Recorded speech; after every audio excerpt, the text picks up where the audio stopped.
The kitchen door swung open behind me and clipped the back of my chair. I shifted forward 6 inches. The server didn't notice. They were carrying 3 dinner plates balanced along one forearm, moving fast.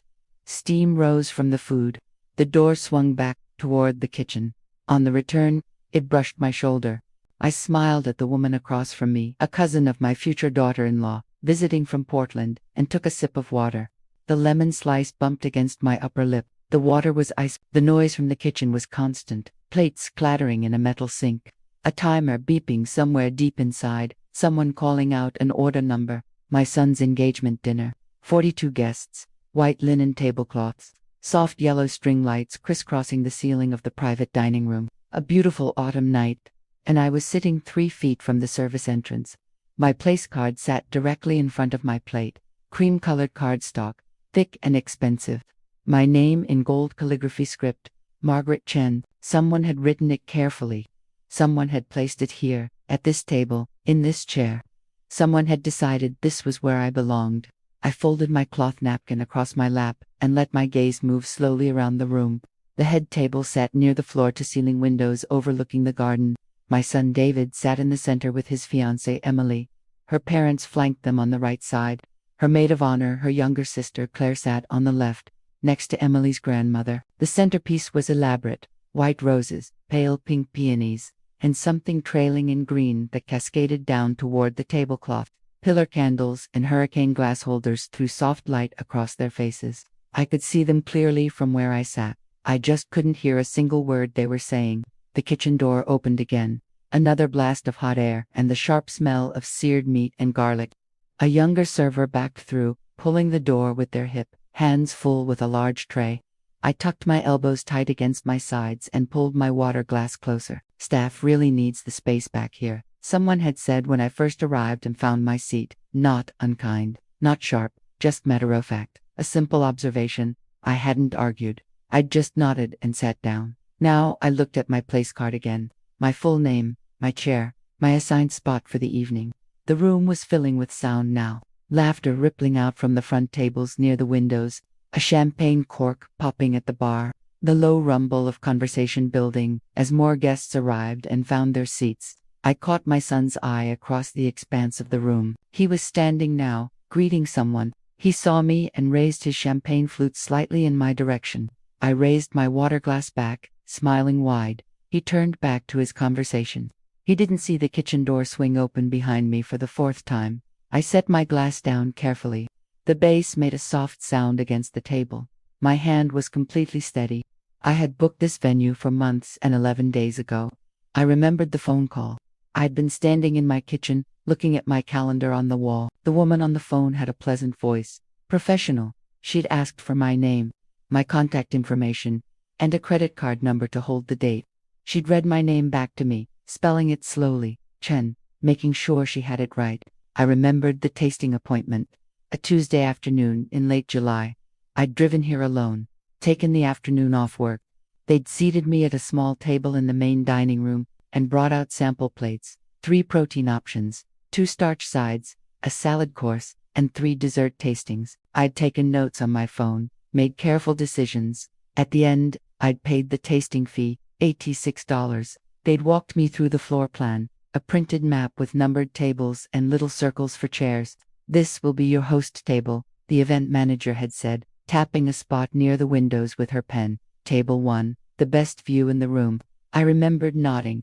I remembered signing the banquet event order, the BEO, she'd called it. That's the dinner plan sheet. She'd explained, every single detail gets documented here. Final head count, menu selections, service timing, bar package, and seating map access. Every detail, including who had the authority to approve changes. I remembered the deposits. 2 of them. The first one in mid-June, $1,500 to hold the date and secure the room. The second in August, another $1,000 to confirm the final headcount window. Both charges on my personal credit card. I'd checked my bank statement twice after each one posted, making sure the transactions went through correctly. I looked at the kitchen door again. It had a small rectangular window, maybe 8 inches across, scratched and cloudy from years of use. Through it I could see someone's white chef coat moving back and forth, a blur of motion. I took a slow breath through my nose, let it out through my mouth. No one had asked me where I wanted to sit tonight. No one had called. No one had sent a draft seating chart for my review. The seating arrangements had been finalized by Claire, Emily's younger sister and maid of honor. She'd texted me 2 weeks ago, got the seating chart all done, spent 3 hours on it, lol. Can't wait for you to see everything come together. I'd replied with a smiley face emoji and a heart. I hadn't known, then, that she'd placed me by the kitchen door. Another server pushed through, this one carrying a gray plastic bus tub stacked with dirty appetizer plates from the cocktail hour. The door swung wide. I felt the rush of air, caught the smell of dish soap and hot water. The server didn't glance my way. They moved quickly toward the dish station, navigating around my table by memory and practice. I watched them go. Then I looked back toward the head table. That table was already laughing together. Someone told a story. I saw hands gesturing, saw heads tilting back. Easy, warm, connected. Someone touched someone else's forearm. The kind of casual affection that happens between people who feel comfortable, who feel like they belong in the space they're occupying. I felt the distance between us like a physical thing. 30 feet, maybe. 3 tables. A world. I wasn't angry. I need to say that clearly. I wasn't filled with rage or bitterness or spite. I was just tired. Tired of being quiet when something didn't sit right in my chest. Tired of swallowing small wounds because speaking up felt harder than staying silent. Tired of believing that being kind, being accommodating, being easy meant accepting whatever space people decided to give me. Tired of thinking that love meant making myself smaller. I reached for my purse, a small, black leather clutch resting on the far edge of the table beside the centerpiece. I unclasped it and pulled out a pen, black gel ink, the reliable kind that doesn't smudge or skip. I took one of the cloth napkins from the stack beside the water pitcher. Plain white linen, folded into a neat triangle, standard restaurant issue. I unfolded it and smoothed it flat against the table, pressing out the creases with the side of my hand. I clicked the pen open and wrote 4 words in clear capital letters. Please check the booking file. Below that, I wrote my full name, Margaret Chen. No explanation, no accusations, no emotion, just a simple request and a name. I folded the napkin in half, then in half again. A small white square, about the size of my palm, easy to hold, easy to hand to someone. I stood up. The woman across from me, the Portland cousin, whose name I'd already forgotten, glanced up from her phone. Oh, everything okay? Yes, I said, keeping my voice light and easy. Just need to speak with the manager for a moment. Oh, okay. She smiled and went back to scrolling. I stepped away from the table and began walking across the dining room. The floor was polished hardwood, dark walnut, gleaming under the string lights. My low heels made a soft, steady tapping sound with each step. A handful of people glanced up as I passed, but most were absorbed in their own conversations, their own tables, their own small worlds. No one stopped me. No one asked where I was going. The event manager stood at the host podium near the main entrance to the private dining room. She was the same woman from the tasting day, tall, early 30s, dark hair pulled back in a sleek low bun. She wore a charcoal gray suit and small silver hoop earrings. She was looking down at a tablet in her hands, scrolling with one finger, her face lit by the blue-white glow of the screen. I stopped beside the podium and waited. I didn't clear my throat or wave. I just stood quietly, hands folded in front of me, the white napkin held loosely in my left palm. After a few seconds, she looked up. Her expression shifted immediately into professional hospitality mode. Polite smile, attentive eyes. Hi there. How can I help you this evening? I handed her the napkin without a word. She took it, unfolded it, read what I'd written. Her eyes moved across the words once, then again. Then she looked up at me. You're Margaret Chen, she said. Yes. Her eyes dropped back to the napkin, back to my face. You're the client on the booking contract. That's correct. She looked past me, toward the back of the room, toward the kitchen door, toward the table where I'd been sitting, then back at the tablet in her hands. Something shifted in her posture, a straightening, a sharpening of focus. Give me just one moment, please, she said quietly. Of course. She tapped the tablet screen. I watched her navigate through files, scrolling and zooming, reading quickly. Her expression remained neutral, but I saw the small tightening around her mouth, the slight narrowing of her eyes. Yes, she tapped open another file, read, scrolled, stopped, read again. Then she looked up at me, Her voice was calm but firm. "You're listed as the primary client on the contract. You're the cardholder on both deposit receipts." "Yes." She glanced once more toward the back of the room, toward my empty chair, then back to me. "I need to correct this immediately. I'd appreciate that." She came out from behind the podium, moving with purpose. I stayed where I was, hands clasped loosely in front of me.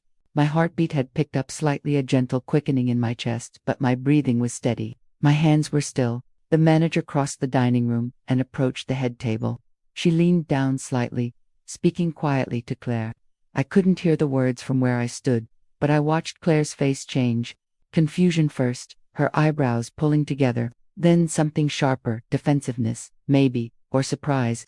She glanced toward me, standing by the entrance. Our eyes met for half a second. She looked back at the manager. The manager said something else, gestured toward the tablet in her hand. Claire's mouth opened. She looked at Emily, who looked at David. My son's face showed pure confusion. His eyes found me across the room. I gave him a small, calm smile. The manager straightened and raised one hand slightly, a small professional gesture. A server appeared beside her almost instantly, responding to the silent summons. "We need to make a seating adjustment," the manager said. Her voice was low but clear enough that I heard it from 15 feet away. "Can you please bring a chair to the head table?" The server nodded and turned toward the back storage area. Now people were noticing. Conversations at nearby tables paused mid-sentence. Heads turned. Eyes followed the manager, followed the server, followed the sudden, unexpected movement in the room. Claire stood up. Her face was flushed. "Wait, hold on. This is exactly how we planned it. We put everyone where we thought they should." "I understand," the manager said. Her tone remained professional, neutral, but there was steel underneath it. "But according to house policy, the client listed on the booking contract has final approval on all seating arrangements. That's documented in the BIO. But I'm the one who made the seating chart," Claire said. She looked at Emily again, her voice rising slightly. "We thought it would be better to have her near the kitchen entrance so she could what?" My own voice surprised me. I hadn't planned to speak. The words just emerged, clear and calm. Claire stopped mid-sentence. Everyone at the head table turned to look at me. The tables nearby had gone completely silent. The whole room seemed to pause. "So she could what?" I asked again, walking slowly toward them now. Claire's flush deepened. "So you could help if something went wrong with the catering," she said, her voice quieter now. "You know, since you're so organized, since you're always good at handling that kind of thing." I stopped at the edge of the head table, nodded slowly. "I see." The server returned, carrying a cushioned chair that matched the others. They set it at the head table, between David and Emily's Uncle Peter. A space opened up, an empty place, waiting. "It's all right," I said, looking at the manager. "I know it was a misunderstanding." Then I turned to Claire. "Mistakes happen, but I'd like to be seated according to what the booking contract allows." Claire's jaw tightened. "I don't understand what the booking contract has to do with where people sit." The manager turned the tablet so Claire could see the screen. "The contract lists Mrs. Chen as the primary client. Both deposit receipts show her credit card. The BO was signed by her during the tasting appointment. According to house policy, only the primary client can approve changes to the seating map. That's standard procedure for private events." I watched Claire's face as she read the screen. The flush faded. Her expression softened into something else. Realization, maybe. Or embarrassment. Or shame. Emily reached across the table and put her hand on Claire's wrist. "Claire," she said quietly. "Just her name. Nothing else." Claire looked at me. Really looked at me, perhaps for the first time all evening. "I didn't know you paid for all of this." "It's not about the money," I said. I kept my voice gentle. "It's about respect." The room had gone very quiet now. Even the kitchen sounds seemed muted. 42 people, and I could hear my own heartbeat in my ears. David stood up. His face had gone pale. "Mom," he said. His voice cracked slightly on the word. "I didn't know. I swear I thought Emily's parents were handling the venue." "It's all right," I said again. I meant it. "Let's just sit down and enjoy the evening." The manager gestured toward the empty chair they'd brought. "Please, Mrs. Chen." I walked to the head table. The chair was already pulled out, waiting. I sat down slowly, smoothing my dress under me as I settled into place. The tablecloth was crisp and cool under my hands. The centerpiece was even more beautiful up close. The roses were just beginning to open, their petals soft and layered. The peonies smelled faintly sweet, like honey and spring. From here, I could see the entire room, the windows and their view of the garden, the string lights casting warm pools of gold, the faces of family and friends, some familiar, some new, all watching. No kitchen door behind me, no rush of hot air, no swinging door clipping my chair. Claire sat down slowly. She didn't look at me. Emily leaned forward, reaching across the table, toward me. "I'm so sorry," she said. Her voice was barely above a whisper. "I had no idea. I didn't know you'd booked everything." "I know you didn't," I said.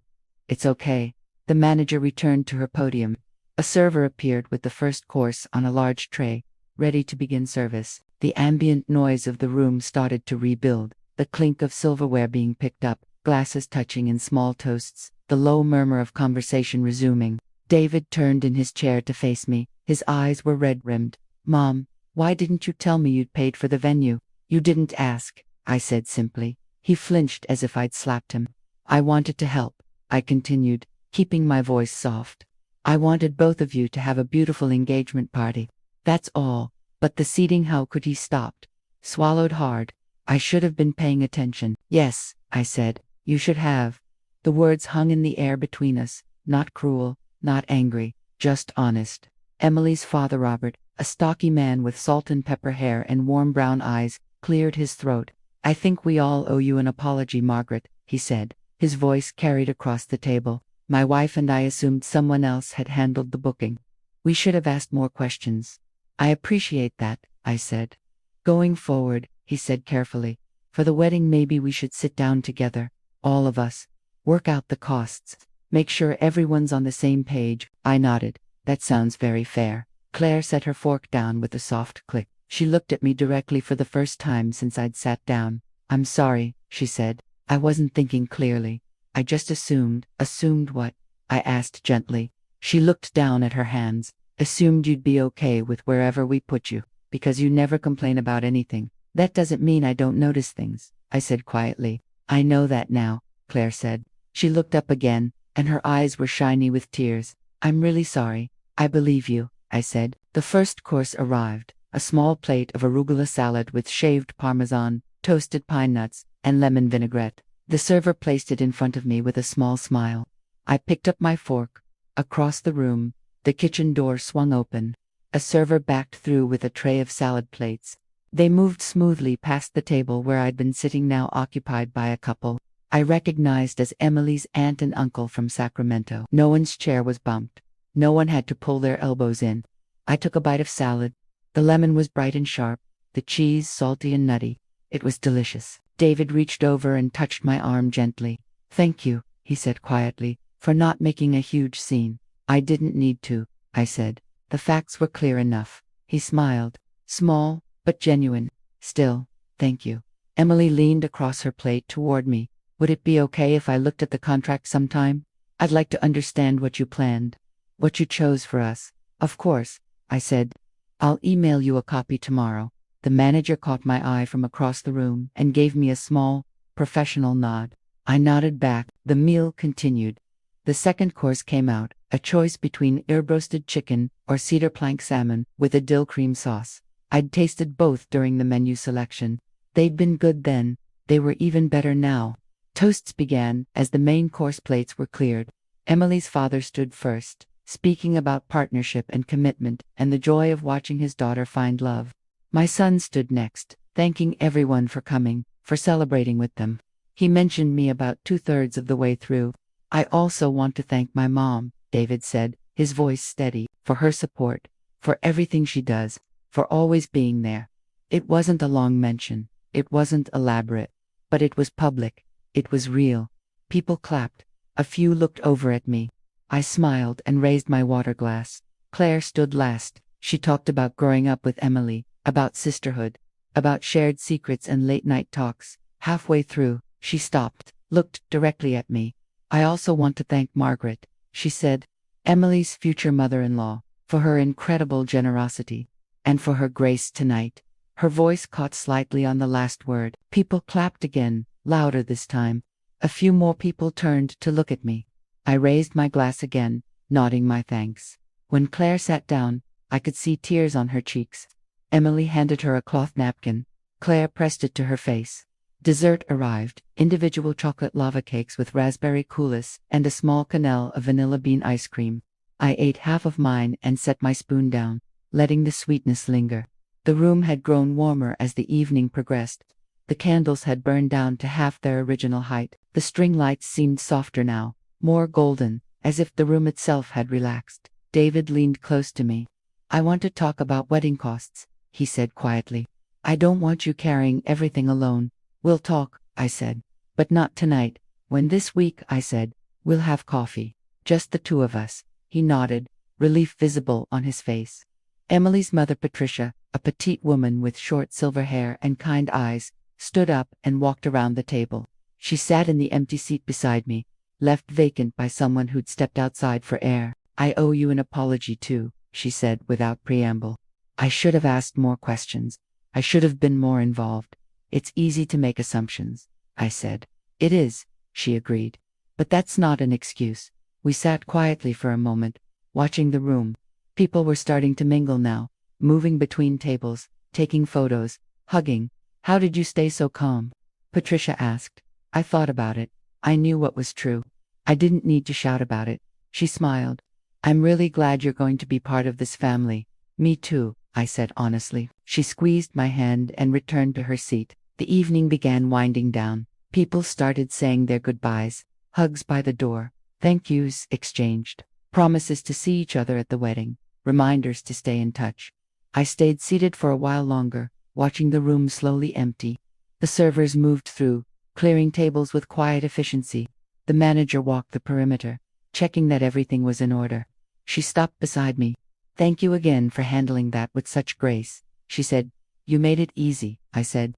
"I'll email you tonight," she said. "A full summary of charges, all receipts for deposits paid, and the updated seating chart for your records. If you'd like to transfer any remaining balance to the couple for the wedding, we can arrange that. Just let me know. I'll think about it," I said. She pulled a business card from her jacket pocket and handed it to me. "For future events. The wedding, if you need us, call me directly." I tucked the card into my purse. "Thank you." David and Emily walked me to my car. The parking lot was cool and quiet, a welcome contrast to the warmth inside. I could hear crickets in the grass. Somewhere far off, the hum of highway traffic. "Mom," David said, "I'm really sorry." "I know you are," I said. I hugged him tightly. "We'll figure everything out."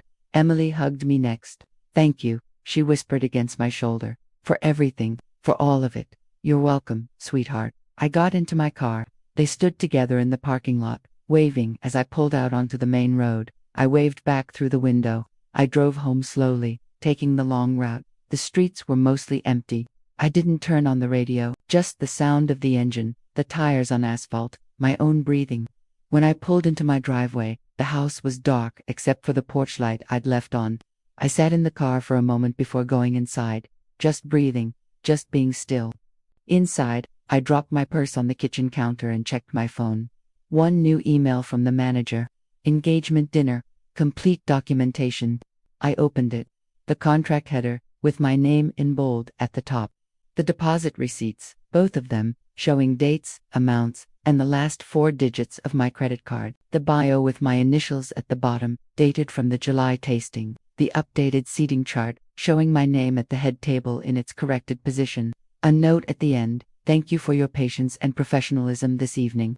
It was a pleasure working with you. I look forward to future events. Please don't hesitate to reach out with any questions." I saved the email to a folder, closed my laptop.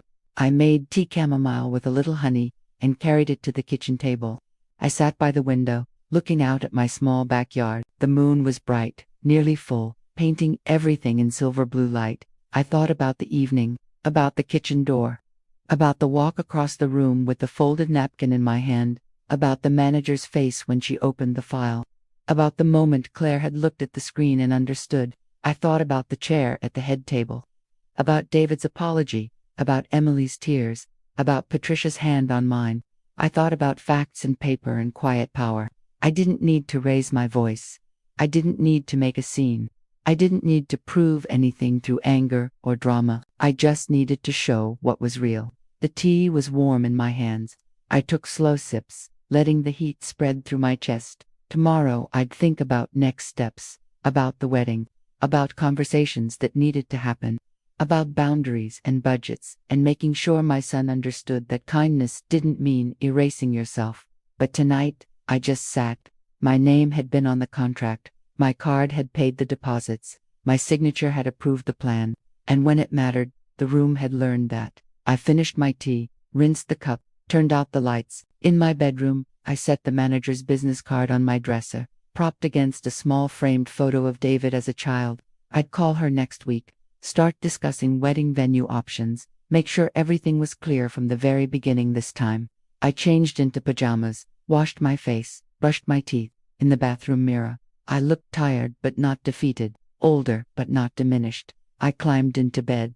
The sheets were cool and clean, freshly washed that morning. I pulled the blanket up to my shoulders and closed my eyes. The last thing I thought about before sleep came was the place card. My name in gold calligraphy. It had been in the wrong spot, but it had never been the wrong name. And that made all the difference. The next morning, I woke to sunlight streaming through my bedroom window and 3 text messages waiting on my phone. The first was from David. Can we meet for coffee this week? I really want to talk about the wedding budget, how we're going to handle everything. The second was from Emily. Claire feels terrible about last night. She'd like to apologize in person if that's okay with you. No pressure at all, only if you're comfortable. The third was from the event manager. Good morning, Margaret. Thank you again for last night. Attached is the final seating chart from the dinner, for your records. I've also included a 15% discount code for your next event with us, our way of saying, thank you for your grace and understanding. I set the phone down and lay still for a moment, processing. 3 messages, 3 different threads of the same story, continuing forward. I got up and made coffee, the kitchen filled with the familiar sounds of morning, water running, the coffee maker gurgling, birds singing outside the window. Normal things, grounding things. I sat at the table with my coffee and picked up my phone again. To David, Thursday morning at 10. I can meet you at the cafe on Maple Street. His reply came within seconds. Perfect. I'll be there. To Emily, of course. Tell her Saturday afternoon works for me. We can meet somewhere neutral, maybe the coffee shop in the bookstore. Emily's response. Thank you so much. I'll let her know. You're really kind. I opened the attachment from the manager. The seating chart, clean and professional, with my name clearly marked at the head table. A small notation at the bottom, revised per client request approved by event manager. I saved the file to my computer in a folder labeled David and Emily Engagement. I didn't print it. I didn't need a physical copy. It existed. It was documented. That was enough. I thought about calling my sister, telling her what had happened. She'd want to know. She'd probably laugh and say something like, I hope you made them squirm. But that hadn't been the point. The point wasn't to make anyone suffer. It was just to make them see. I finished my coffee and thought about the week ahead. Thursday with David, Saturday with Claire. Both conversations that mattered. Both opportunities to set things on a better path. I thought about what I'd say to David, how I'd frame it. I love you. I'm proud of the man you're becoming. But I need you to understand something. Helping people doesn't mean disappearing. I can be generous and still expect to be treated with respect. Simple, clear, true.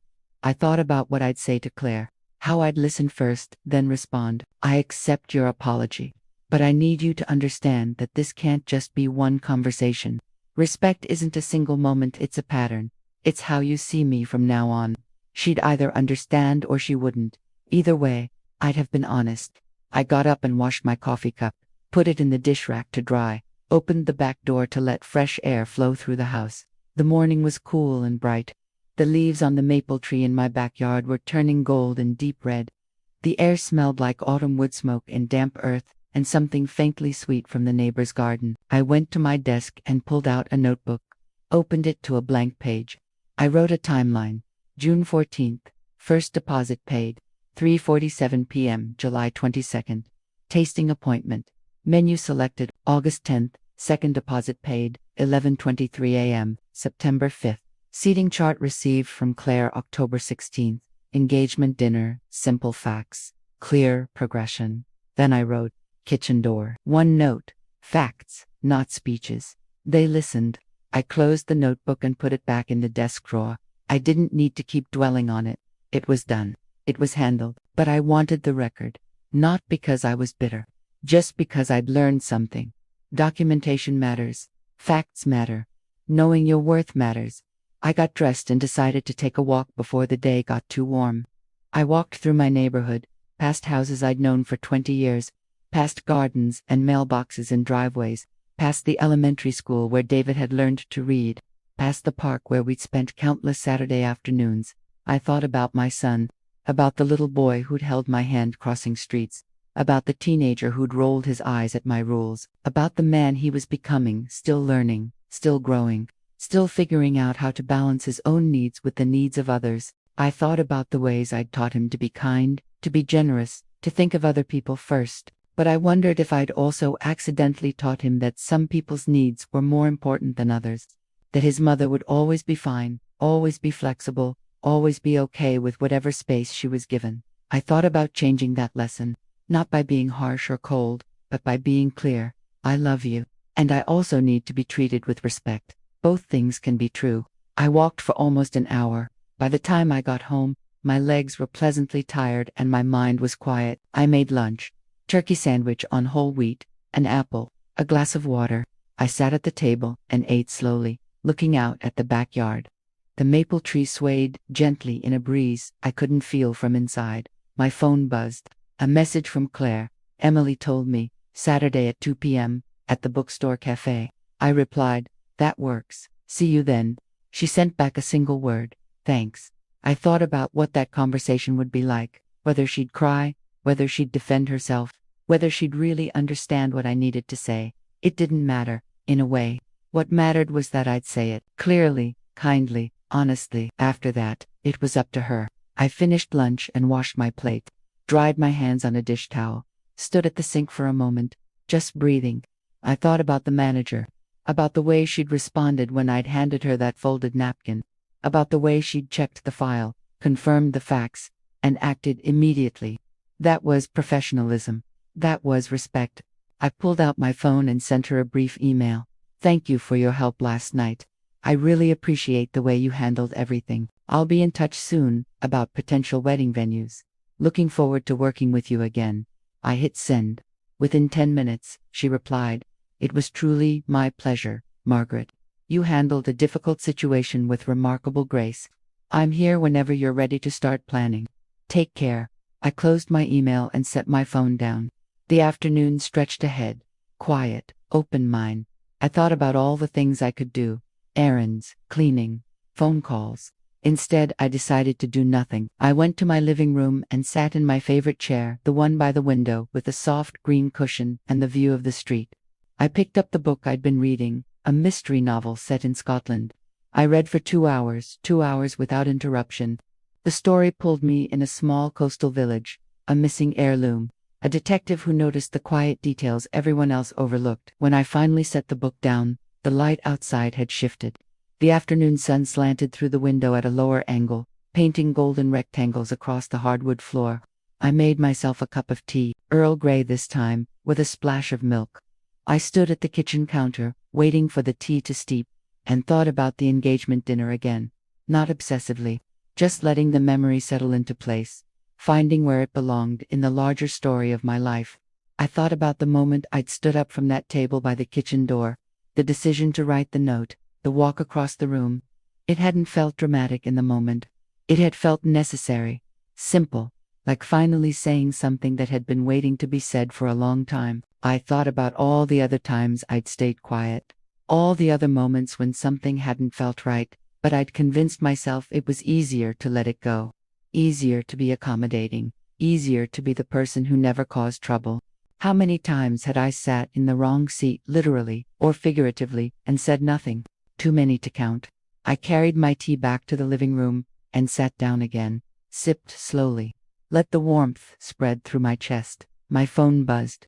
A text from David. I keep thinking about last night. I feel terrible, Mom. I thought about how to respond. I didn't want him drowning in guilt, but I also didn't want to rush in and make him feel better before he'd really sat with what had happened. I typed, I know you do, we'll talk on Thursday. It's going to be okay. He replied immediately, I love you. I love you too. I set the phone aside. I thought about Thursday, about sitting across from my son in a cafe, having a conversation that needed to happen, about setting boundaries without building walls. It would be uncomfortable, but discomfort wasn't the same as damage. I thought about Saturday with Claire, about giving her space to apologize, to explain, to try. She was young, 26, maybe 27, still learning how to see beyond her own perspective, still figuring out that good intentions didn't erase harmful impact. I could give her grace. I could also give her truth. Both things at once. I finished my tea as the sun continued its slow descent toward the horizon. The room grew dimmer. I didn't turn on any lights yet. I just sat in the gathering dusk, letting the day wind down naturally. Around 6 o'clock, I made a simple dinner: pasta with olive oil and garlic, a small salad, a glass of water with lemon, like I'd had at the dinner. I ate at the kitchen table, alone but not lonely. I thought about the head table, about sitting there with David and Emily and her family, about being seen, being included, being treated like I mattered. It had felt good, not triumphant, not victorious, just right, like a correction, like a reset, like things falling into their proper place. After dinner, I washed my dishes and wiped down the counters, put everything away, made the kitchen clean and ready for tomorrow. I went back to the living room and turned on a single lamp. Soft yellow light filled the corner by my chair. I picked up my phone and opened the email from the manager again. Read through all the attachments one more time. The contract with my name, the deposits with the dates and times, the BO with my signature, the corrected seating chart, all of it clear, all of it documented, all of it real. I thought about printing them after all, not because I needed proof for anyone else, just because I wanted a physical reminder, a small stack of papers I could touch, could hold, could look at whenever I needed to remember. I knew my worth. I had acted on it, and it had mattered. I decided to wait. I'd print them later in the week, put them in a folder, keep them somewhere safe. For now, knowing they existed was enough. I closed the email and opened a new message to David and Emily. Subject: wedding planning. Hi both. I wanted to follow up on our conversation from last night. I'm happy to help with wedding costs, but I think it makes sense for all of us, your dad included, David, to sit down together and talk through the budget. That way everyone knows what's being covered and by whom. I'll also need to be included in major planning decisions going forward, especially anything involving venues or vendors where my name or payment might be attached. This isn't about control, it's about clarity and respect. I know we can figure this out together. Love you both. Mom. I read it over twice. Made sure the tone was clear but not harsh. Firm but not angry. I hit send. Within minutes, Emily replied, that makes total sense. Thank you for being so understanding. Let's set up a time for all of us to meet. David's response came a moment later. Absolutely. Whatever you need, Mom. We should have done this from the start. I smiled, set the phone down. Progress. Small but real.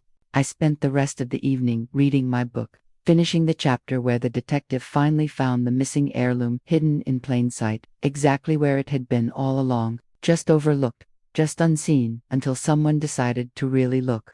The metaphor wasn't lost on me. Around 10 o'clock, I got ready for bed. The house was quiet. The night outside was clear and cool. I stood at my bedroom window for a moment, looking out at the street. A few porch lights glowing, a cat crossing a yard, everything peaceful and still. I thought about tomorrow, about the day after, about Thursday and Saturday, and all the conversations still to come. I felt ready, not because everything was resolved, but because I'd taken the first step. I'd spoken up, I'd made space for myself, and the world hadn't ended. The relationships hadn't shattered. Things had just shifted into better alignment. I climbed into bed and turned off the light, pulled the blanket up, closed my eyes. Sleep came easily. Thursday morning arrived cool and bright. I dressed carefully: jeans, a soft blue sweater, comfortable shoes. I wanted to look like myself, approachable but not diminished. I arrived at the cafe on Maple Street 5 minutes early, found a table by the window, ordered a coffee and waited. David walked in right at 10 o'clock. He saw me immediately, raised a hand in greeting, ordered his own coffee at the counter, and joined me. He looked tired. There were shadows under his eyes.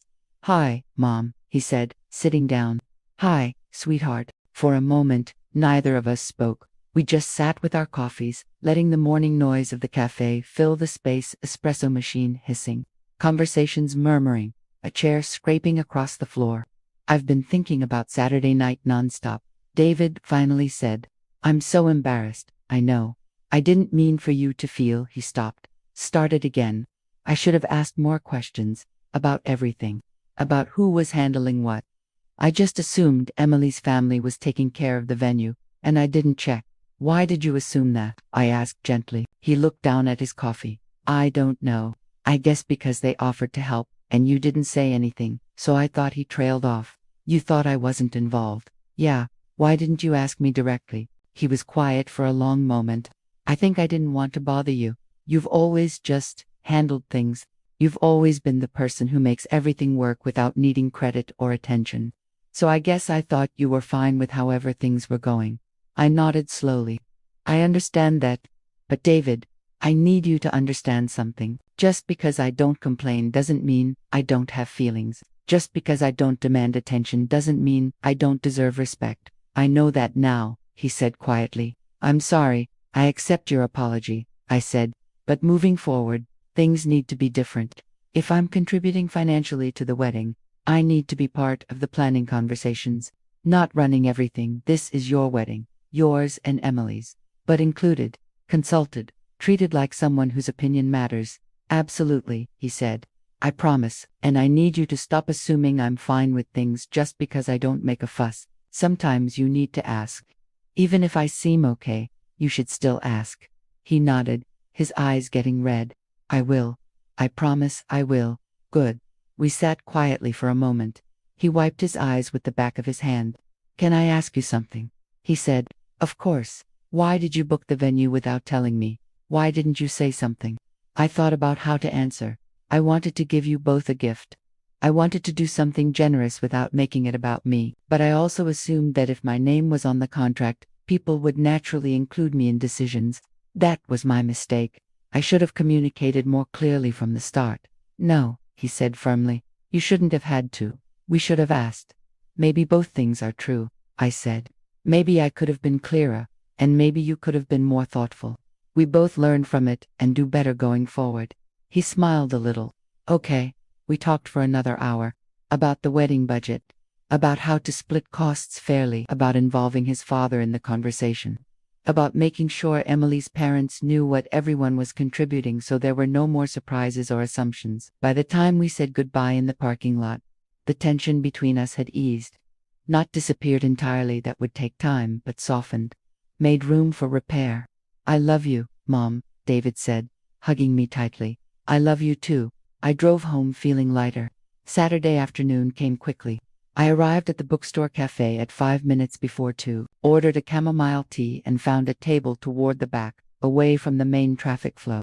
Claire arrived exactly on time. She looked nervous, kept glancing around, adjusting her purse strap on her shoulder. "Hi," she said. "Thank you for meeting me." "Of course, sit down." She ordered a latte at the counter and joined me. For a moment, she just stirred her drink, not making eye contact. "I've been feeling terrible since Saturday night," she finally said. "I can't stop thinking about it." "Tell me what you've been thinking," I said. She looked up. "That I was thoughtless, that I made assumptions about you without really seeing you, that I treated you like." She stopped.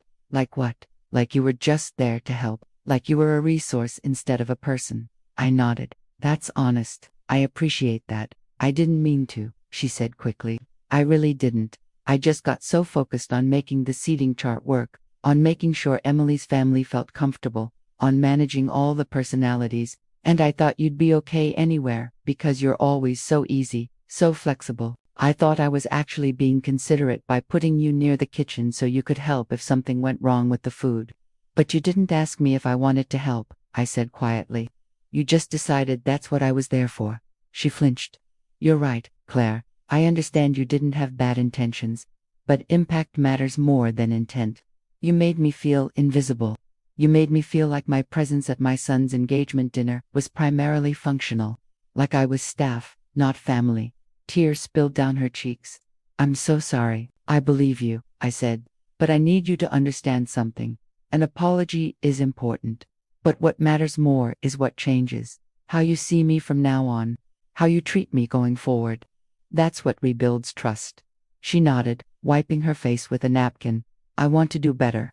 I promise I'll do better. Then, here's what I need, I said.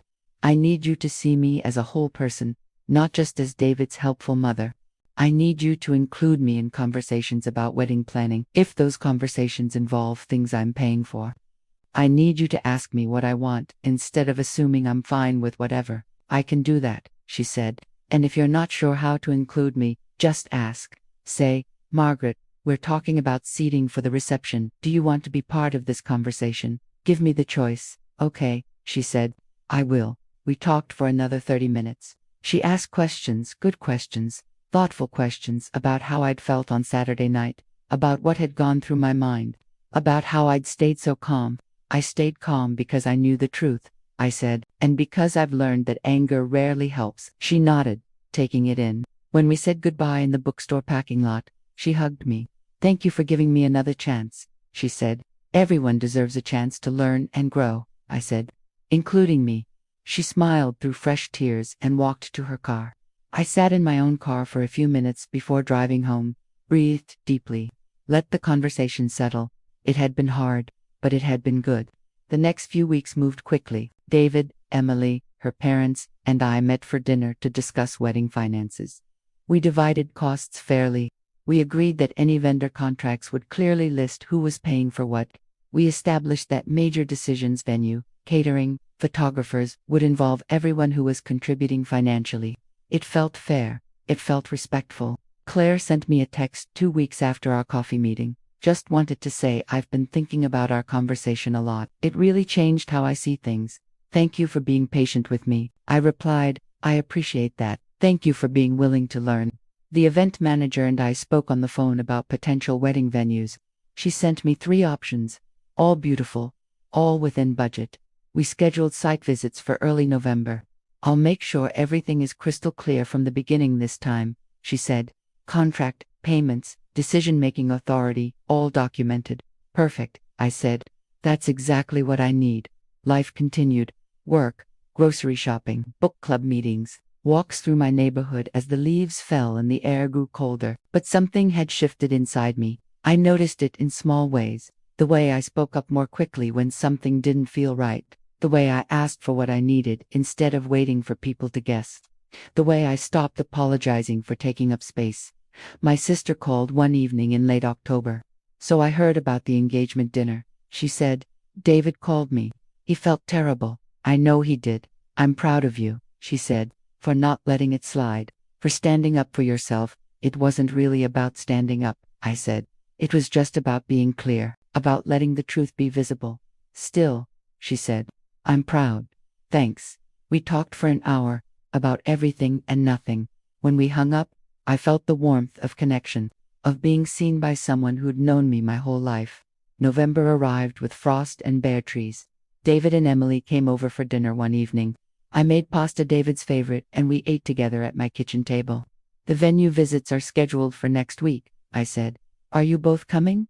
Absolutely, Emily said. We want to be part of it, and we want to hear your opinion, David added. About everything. Good, I said. After dinner, Emily helped me wash dishes while David checked something on his phone in the living room. I wanted to thank you again, Emily said quietly. I was angry, I said honestly. I just didn't let the anger lead. I let the facts lead. Still, she said, it was graceful. You taught me something, I smiled. We're all always learning. She hugged me, spontaneous and tight. I'm so glad you're going to be my mother-in-law. I'm glad too. The wedding venue was chosen in mid-November. A beautiful historic estate with gardens and tall windows and space for 200 guests. The contract was signed by all contributing parties. Every detail was clear. Every payment schedule was documented. The event manager sent me a copy of everything. All set, she wrote, looking forward to making this wedding absolutely perfect. As December approached, I found myself thinking less and less about the engagement dinner. Not because I'd forgotten, but because it had become simply a thing that happened. A moment, a turning point, not the whole story, just the chapter. I'd written one note. I'd stayed calm. I'd let the facts speak, and the room had learned whose name was on the file. But more importantly, I had learned something too. I'd learned that I could be kind and still set boundaries. I could be generous and still expect respect. I could be quiet and still take up space. I could love people and still require them to see me. All of it at once. No contradiction.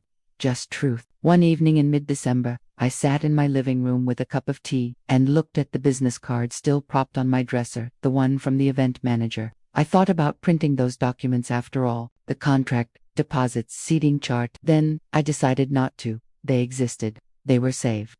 I could access them anytime I needed them, but I didn't need to hold them in my hands to remember what they represented. I knew my worth. I'd acted on it.